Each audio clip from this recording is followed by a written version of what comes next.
Good morning, students. Today I'll explain a very beautiful poem, The Children's Hour.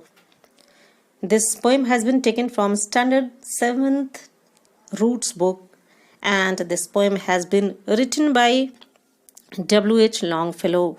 He's a great American poet.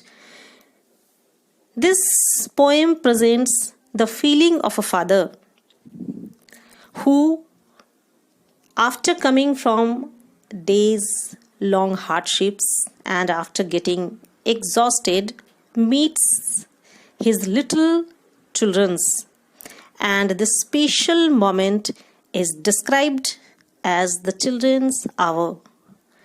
So this special moment provides him a great pleasure, and you can say it energizes him till the next day. So let's start the poem.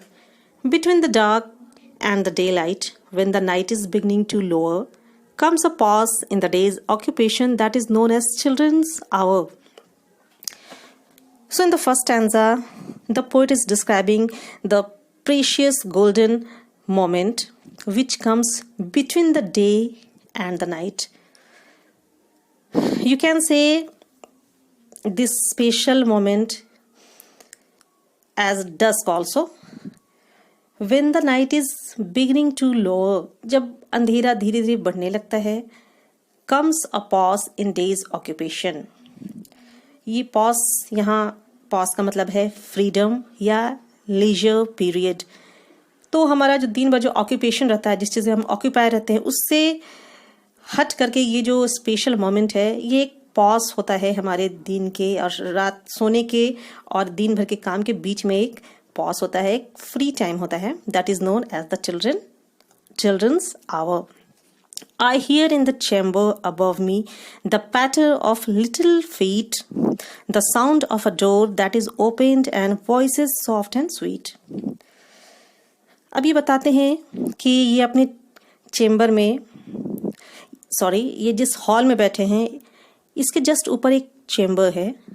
तो ये वहाँ से सुनते हैं कि जो feet का जो साउंड है, ये बिल्कुल पैटरिंग साउंड के जैसा वो साउंड वो सुनते हैं. The sound of door that is opened, और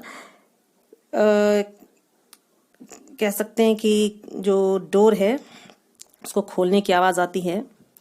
वॉइसेस कैसी आती है? बहुत सॉफ्ट और स्वीट होती है.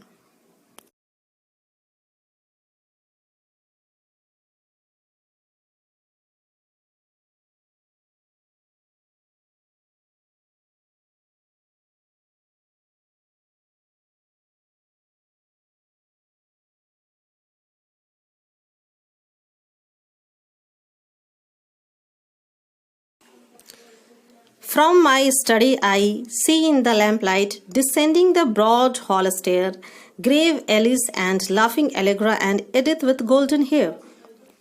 In the third stanza, the poet is sitting in a hall, okay?